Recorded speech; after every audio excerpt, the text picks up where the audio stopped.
We parents have lots of questions about signs and awareness and ways to keep our suicidal youth safe.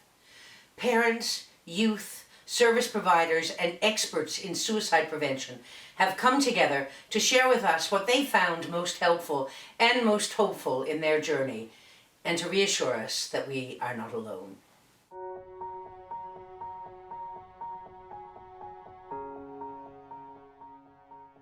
When it comes to suicide ideation, there are some signs. They're not always super obvious. The second you start to see any change in behavior, any change in mood, or even routine, definitely engage with that person. Try and nip it in the bud if you can, because that person could honestly just be suffering and not even know how to reach out, like myself in that situation.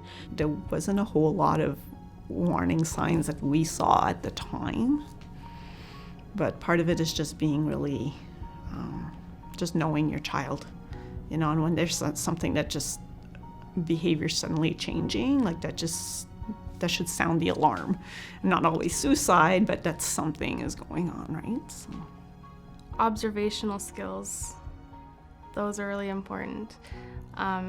You'll get better at them over time, but to be able to be very aware of yourself, but also your youth, knowing what their behavior pattern is, if it gets worse. So when your kid isn't quite as recognizable as they once were, there's something off, trust your spidey sense, trust your gut that maybe this is a sign or a symptom or a signal. Parents and family members know their family member better than other people.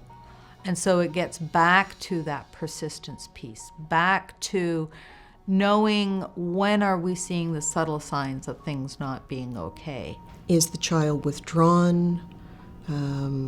Have they lost interest in things that they used to do? You know, sports, reading, crafts, you know, even hanging out with their friends sometimes. You know, that emotional distance from friends is something that's very telling. A parent automatically knows that their child is off somehow if they're distancing themselves. They, you know, cocoon, they sleep longer, you know, they don't want to get out of bed, they don't want to go to school, they don't want to eat. In some cases, they're not sleeping well. Giving away things, you know, that were precious to them before, and then they're suddenly like handing them out to friends and family. That can be a big sign. Not talking about the future anymore is a big one. I always cared about what I would do when I grew up. I want to have a family when I grow up. And when I stop talking about that, about this hypothetical family I'll have in the future, it's like, well, why don't you care about this thing that has basically been the main aspect of things for you? So to listen for stuff like that. So what are some of the early warning signs that can let you know things aren't necessarily on track? And it's working with the person who we care about to say, okay, what are the things that you can do for yourself when those kinds of things happen? You know, what are the self-soothing or the distraction or the grounding activities that you can engage in? I've found that there are certain times when you can sort of be on higher alert for signs. If your youth has been in hospital after discharge, is known to be a period of high risk. So you watch them more in those times. Again, not in an obvious way, but in a passive way. But you keep an eye on them. If they're starting a new medication and that may be a risky medication, you watch them then. If they tend to find the time of year when exams are happening to be particularly stressful, watch them then. So just get to know your youth, what their patterns are.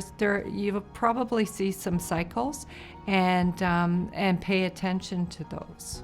Sometimes part of the warning signs is having a code word, right, with the individual. You know, where they'll, you know, for instance, say blue, dark blue.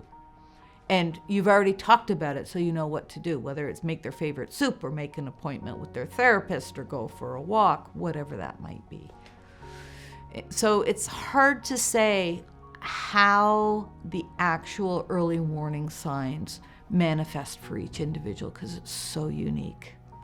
But we need to take all threats of suicide seriously. So if somebody's saying, well, it doesn't matter anyways. Okay, wait a minute. Why doesn't it matter? You know, that could be innocuous, or it might be indicative of something bigger. You know, oh, I don't have long for this world. Oh, you'd be better off without me. Okay, those are red flags. Stop and just listen and say, tell me a bit about what you mean by that. When you say it doesn't matter anyways, what doesn't matter? Why? Where are we headed? And listen.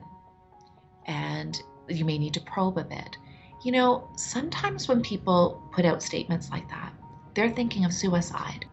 Are you thinking of suicide? Ask the question directly.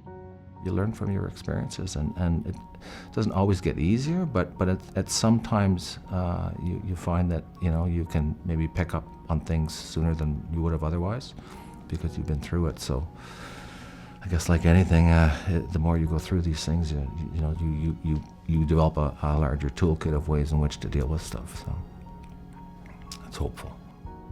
Visit the resources on Plio's website at plio.on.ca for more information on this important topic. And please reach out, because you know that together we can do so much to help our families move forward.